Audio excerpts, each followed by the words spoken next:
Hello dear students, अभी मैं जो है आपको टोटल स्टिल लाइफ कैसे होता है, क्या होता है, उसका कंपोजिशन कैसा करना चाहिए, इसके बारे में आपको बताने वाली हूँ। तो आप ध्यान से ये वीडियो सुनना और समझ लेना कि एक्चुअली स्टिल लाइफ क्या होता है। देखिए, दो तरीके होते हैं। एक तो होता है ऑब्जेक्ट ड्राइंग, नहीं तो होता है स्टिल लाइफ। जो एलिमेंट्री के स्टूडेंट्स है उनके लिए होता है ऑब्जेक्ट ड्राइंग। तो उनके लिए कैसे है, एक जो अपना ये आप सपोज इमेजिन कर लीजिए कि आपका ये ड्राइंग पेपर है, ठीक है। तो ये ड्राइंग पेपर पे जो एलिमेंट्री के स्टूडेंट्स है उनको होता है सब्जेक्ट का नाम ऑब्जेक्ट ड्राइंग। तो ऑब्जेक्ट ड्राइंग मतलब मैन मेड ऑब्जेक्ट या फिर नेचर, मतलब एप्पल, टोमेटो वगैरह, मतलब जो फ्रूट्स है, फ्रूट वेजिटेबल्स है। मैन मेड ऑब्जेक्ट में आएगा बकेट, मग, डस्टबिन, ये चीजें। मतलब इनको सेपरेटली रखा जाता है और उनको object as it is 3D effect में कलरिंग करना होता है, ठीक है। और जो इंटरमीडिएट के बच्चे हैं उनको बहुत ज्यादा ग्रुप आता है, 5-6 चीजों का एक साथ ग्रुप आता है। नीचे एक क्लॉथ रखा जाता है, उसके नीचे और एक उसको हाइट दी जाती है। तो ये होता है स्टिल लाइफ। अभी फॉर एग्जांपल एलिमेंट्री के स्टूडेंट्स को कैसे आएगा कि नॉर्मल प्लेन सरफेस पे कुछ यहाँ एक चीज रख दी, यहाँ एक कुछ नेचर का रख दिया, मतलब फ्रूट वेजिटेबल या फ्रूट्स जो भी है, और यहाँ पे और एक कोई चीज रख दी। मैक्सिमम 3 या 4 चीजें उनको सामने रखी जाती है और सरफेस जो है वो प्लेन होता है उनका, ठीक है। ये मेन डिफरेंस है कि सरफेस प्लेन होता है। उनको ड्रेपरी या फिर कपड़ा, जो कपड़ा नीचे डाला जाता है उसको ड्रेपरी कहा जाता है। तो जो ड्रेपरी है, बैक साइड का क्लॉथ या नीचे का क्लॉथ, वो कलर करने की भी इतना कुछ कंपल्शन होता नहीं है, बट आप करेंगे तो अच्छी ग्रेड आपको आएगी। तो बस इतना ही सिंपल ये ड्राइंग होता है एलिमेंट्री के लिए। इसे ऑब्जेक्ट ड्राइंग कहा जाता है। इंटरमीडिएट का जो होता है वो होता है स्टिल लाइफ। तो इंटरमीडिएट के स्टूडेंट्स को क्या करना होता है, उनको एक तो मेन जो सब्जेक्ट है, मेन पॉट जो भी होगा उसको एक ऊंचाई पे रखा जाता है। मतलब नीचे एक बॉक्स जैसा होता है, तो उस बॉक्स पे ऑब्जेक्ट रखा जाता है, मेन ऑब्जेक्ट। उसके बाद उसको सपोर्टिंग जो भी है, यहाँ पे एक चीज रखी गई है, वो यहाँ पे कुछ सपोज कपड़ा भी डालते हैं बकेट के अंदर से, इस तरह से। या फिर हो सकता है कि पेपर का रोल अंदर रखा जाता है, जो भी है। यहाँ पे कोई डिश रखी जाएगी, उसमें कोई नेचर रखा जाएगा, यहाँ पे भी और एक कोई चीज आएगी। तो ये जो है पूरा, या फिर ग्लास रखा जाएगा यहाँ पे। तो देखिए, ये इसकी और इसकी डिफिकल्टी लेवल में काफी डिफरेंस है। तो ये बहुत इम्पोर्टेंट है आपको समझना कि ये प्लेन सरफेस पे है, और ये जो है स्टिल लाइफ, इंटरमीडिएट का स्टिल लाइफ जो है वो ऊपर एक बॉक्स जैसा रख के उस पे मेन पॉट रखा जाता है, ताकि इनको डिस्टेंस मिले, है ना। इनमें चीजों की संख्या ज्यादा है, इसलिए वो चीजें अच्छे से दिख सके पूरी तरह से, इसलिए ये बॉक्स रखा जाता है। दूसरी चीज, इस बॉक्स पे भी ड्रेपरी आती है, मतलब कपड़ा डाला जाता है। तो वो कपड़ा इस तरह से यहाँ पे कहीं आ जाएगा, और पीछे के साइड से जो आया है वो यहाँ से ऐसे इस तरह से आपको दिखेगा, ठीक है। तो ये बहुत इम्पोर्टेंट है कि आप नीचे का कपड़ा किस तरह से दिखाते हो। बैक साइड में होता है कि काफी बार ऐसे फॉल्स आते हैं जो ड्रेपरी पिनअप करते हैं। यहाँ पे बैक साइड का ड्रेपरी इसलिए डालते हैं कि चीजें आपको क्लियरली दिखाई दे, प्लेन बैकग्राउंड हो या एक कलर का कोई बैकग्राउंड हो। तो इसमें ये स्किल्स भी आपके देखे जाएंगे कि आप कपड़ा किस तरह से फॉल्स उसके कलर करते हो। मतलब डिफिकल्टी लेवल स्टिल लाइफ में इंटरमीडिएट वालों के लिए बहुत ज्यादा बढ़ जाती है। तो आई होप आपको मेन जो डिफरेंस है object drawing and still life का पता चल गया है, ठीक है।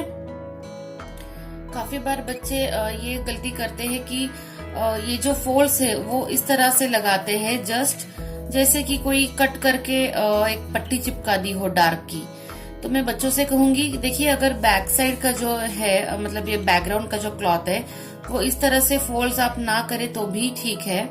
आप जस्ट यहाँ से डार्क एंड यहाँ पे लाइट इस तरह से अगर पूरी एरिया को कंप्लीट कर दे तो भी चलेगा, कोई कंपलसरी नहीं है या इसके कारण कोई फेल नहीं हो जाता कि बैकग्राउंड आपने जस्ट डार्क टू लाइट की है। क्योंकि अगर आपको अच्छे से फोल्ड्स दिखाना नहीं आ रहा, उतनी प्रैक्टिस नहीं हुई है आपकी, तो ये क्या करेगा पूरी ड्राइंग को डिस्टर्ब करेगा। अगर आपको अच्छे से फोल्ड्स दिखाने की प्रैक्टिस है तो ही ये चीजें करें, नहीं तो ये गलत दिखता है, ये राइट दिख रहा है। सिर्फ डार्क टू लाइट आपको बैकग्राउंड को करना है और जो नीचे का एरिया का कपड़ा है उसको आप शेडिंग करके थोड़ा सा दिखाए, क्योंकि आपको जो अवेलेबल टाइम है उसमें आपको इसको भी शेडिंग करना है, क्लॉथ को, ऊपर से ये सारे ऑब्जेक्ट्स इतने सारे हैं, नेचर है, उनको भी शेडिंग करना है, तो ये टाइम में भी कंप्लीट होना जरूरी है। तो इन सब चीजों को ध्यान में रखते हुए आप अगर बैकग्राउंड डार्क टू लाइट करेंगे ओनली बैक साइड का जो है तो वो बहुत अच्छा दिखेगा, क्योंकि यहाँ डार्क करने से चीजों को गेटअप आता है, चीजें अच्छे से गेटअप मिल रहा है। यहाँ पे ओनली मैंने पेंसिल से रैंडमली करके दिखाया है, फिर भी आप समझ सकते हो कि ये ज्यादा अच्छा दिखने वाला है। और इसको कलर को इस तरह से रख के आपको प्लेन जैसे करना है, ठीक है। हाँ बस, लेकिन ऑब्जेक्ट के अंदर जो अगर कोई ड्रेपरी रखी हुई है जैसे इस बकेट के अंदर रखी है तो उसके आपको अच्छे से शेडिंग करके वो कपड़ा दिखाना जरूरी होता है। आई होप कि आपको ये एक्चुअली डिफरेंस जो है object drawing and still life का समझ में आ गया है। अभी यहाँ पे जो है मैंने येलो के शेड्स ले लिए हैं, मैं नीचे का जो ड्रेपरी है वो येलो से करने वाली हूँ। देखिए अभी एक्स्ट्रा लाइंस जो है इरेज कर दिए हैं, आप देख पा रहे होंगे मैं बहुत हल्के से ड्रॉ करती हूँ। अभी लाइट यहाँ से आ रहा है, ठीक है। जैसे हमने स्टिल लाइफ पार्ट 1 में देखा था कि बॉक्स कैसे कलर किया है, वो 1, 2 एंड 3 इसमें होता है, light, middle and dark, 1, 2 and 3। तो यहाँ पे जो है लाइट इस साइड से आया है तो ऑब्वियसली हमें यहाँ पे लाइट कलर लगाना होगा। तो और एक मेरे पास लाइट येलो है तो मैं उसी से स्टार्ट कर लेती हूँ फिलहाल।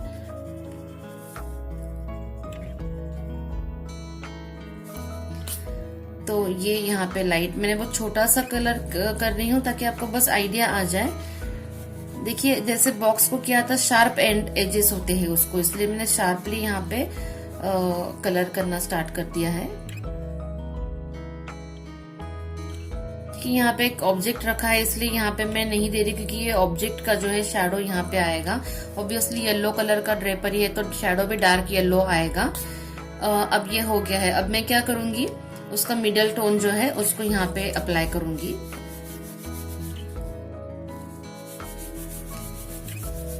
देखिए बहुत सिंपल है एक्चुअली, लेकिन आप ये ध्यान में रख के ड्राइंग करना है। ट्रांसपेरेंटली ड्रॉ कीजिए, जैसे मैंने फिगर ड्राइंग को आपको बोला है ट्रांसपेरेंटली ड्रॉ कीजिए, बोन्स एंड ऑल। वैसे इसको जैसे कि जेरोक्स कर रहे हो आप अंदर का या स्कैन कर रहे हो अंदर का भी दिख रहा है, इस तरह से इमेजिन करते रहिए कि ये ऊपरी सरफेस है, ये नीचे का जो बॉक्स का एरिया है, ये हमेशा आपको ध्यान में रख के काम करना है। तब आपका फिर इस तरह से मतलब माउंटेन जैसा आपने जो किया था वो नहीं होगा। और ये कपड़ा यहाँ से अभी इस तरह से जाएगा। अभी अगर हमें उसका डार्क टोन दिखाना है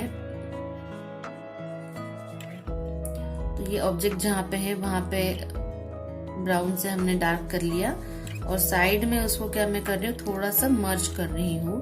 और ओनली ब्राउन इस तरह सेपरेट नहीं दिखना चाहिए, उसको इसके साथ मर्ज करना है। देखो मैंने पहले ब्राउन लगा लिया, अभी उसमें मैं येलो अप्लाई कर रही हूँ ताकि वो येलो का ही डार्क लगे, जो जिस कलर का ड्रेपरी है उस कलर का, ठीक है।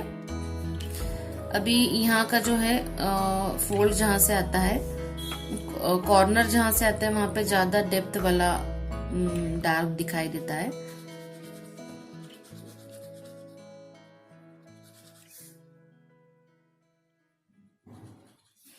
और अगर यहाँ पे भी कोई चीज रखी हुई होगी तो मानो मैं यहाँ पे कोई एक डिश जैसा रखा है, मैं इमेजिन कर रही हूँ, तो उसका भी शैडो इस तरह से आएगा।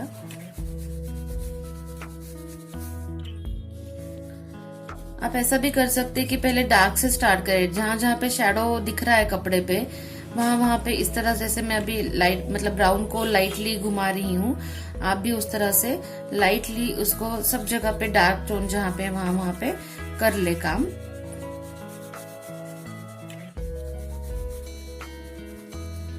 और उसके बाद जो है आप उस पे ओवरलैपिंग करके उसको मर्ज कर सकते हो।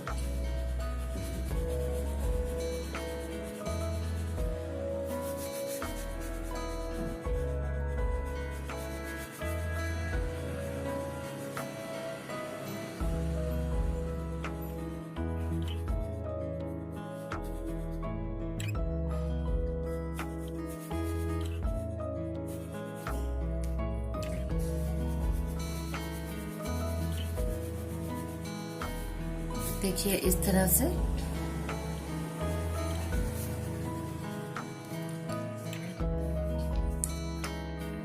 इसका शार्प एज दिखना बहुत जरूरी है।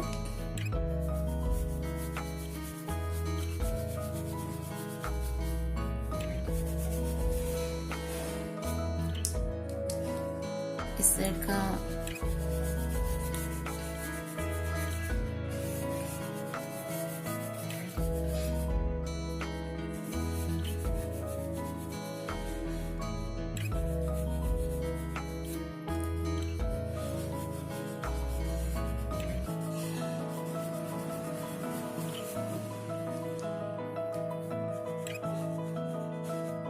अंदाजा लेते लेते ही कलरिंग करें आप हमेशा। और ये बच्चों को मैं पहले ही बोल देती हूँ कि ये इतना इजी नहीं है, तो आप अगर स्टार्टिंग में आपको नहीं आ रहा है तो आप फर्स्ट अटेम्प्ट में ही नाराज मत होना, क्योंकि आपको लग सकता है अरे ये मुझे तो कुछ नहीं आ रहा, मुझे आएगा ही नहीं, ये बहुत डिफिकल्ट है।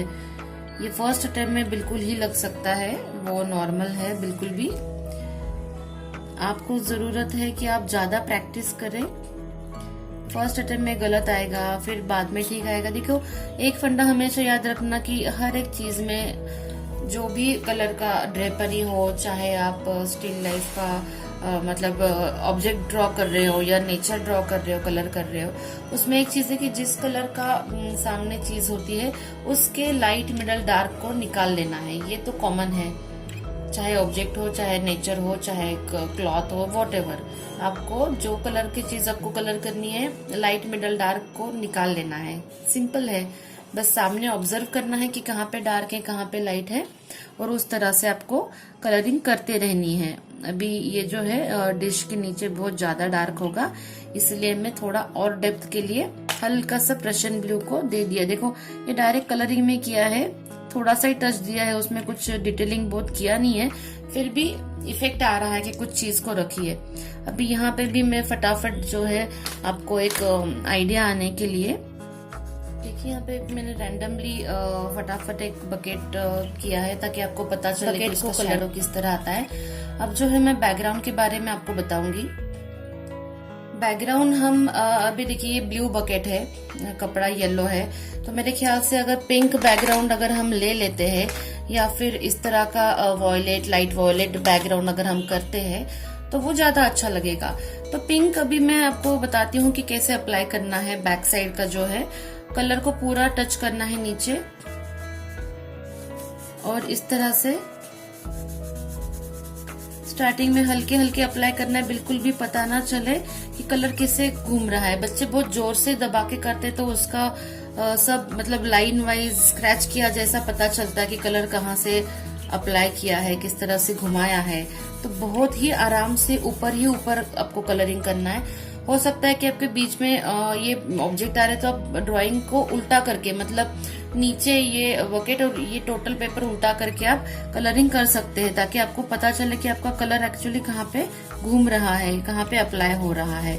क्योंकि आपके हाथ के नीचे हमें पता नहीं चलता है कि कलर कहाँ पे लग रहा है एक्चुअली। देखिए बहुत अच्छा तरीका है ये, बहुत कम टाइम में फटाफट ये कलर कंप्लीट हो जाता है। अभी ये जो पिंक है ये नॉर्मली हमने दे दिया है, तो पिंक का डार्क टोन करने के लिए मुझे ब्राउन की जरूरत है। तो डेप्थ लाने के लिए मैं यहाँ पे अभी ब्राउन कलर को अप्लाई कर रही हूँ हल्के हाथ से। पूरे यहाँ के एरिया में मैं ब्राउन कलर को इसी तरह से हल्के हाथ से स्लिपिंग फ्लैट कलर एप्लीकेशन से अप्लाई करूंगी। देखिए बच्चे हमेशा ये गलती कर देते कि डार्क करने बोला तो गलती से ऐसे डार्क करते करते वो इसको पूरा आउटलाइन करके रखते हैं। ऑब्जेक्ट को आउटलाइन नहीं करना है, जो नीचे का एरिया है इतना, वहां से डार्क, मिडल और लाइट इस तरह से जाना चाहिए, इसलिए इसको आउटलाइन जैसा बिल्कुल ही ना करे। बस हमें स्लिपिंग वे से, देखिए यहाँ पे डार्क करने से क्या हो रहा है, जो येलो का एरिया है नीचे का उसको डेप्थ मतलब गेटअप आ रहा है थोड़ा।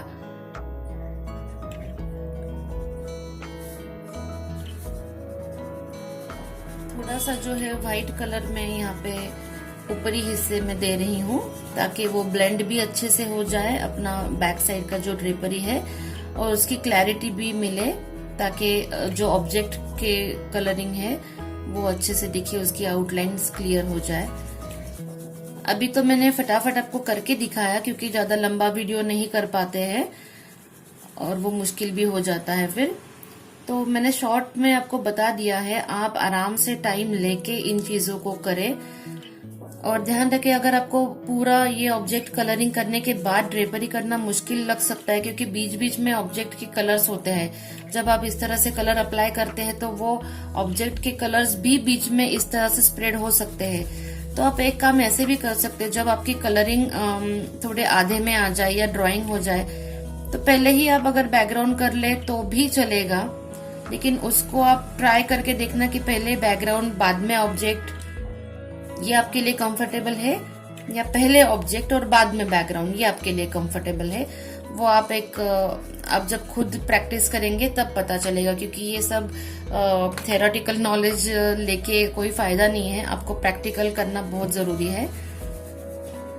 आई होप आपको अभी समझ में आ गया है कि किस तरह से बैकग्राउंड बैक साइड का और फ्रंट साइड का करना चाहिए। और इनकी जो लाइन्स है उनको क्लियर करें, बिल्कुल भी व्हाइट नहीं छोड़ना है बीच में आपको। आई होप अभी आपको समझ में आया है एंड आप अच्छे से प्रैक्टिस करेंगे इन चीजों को।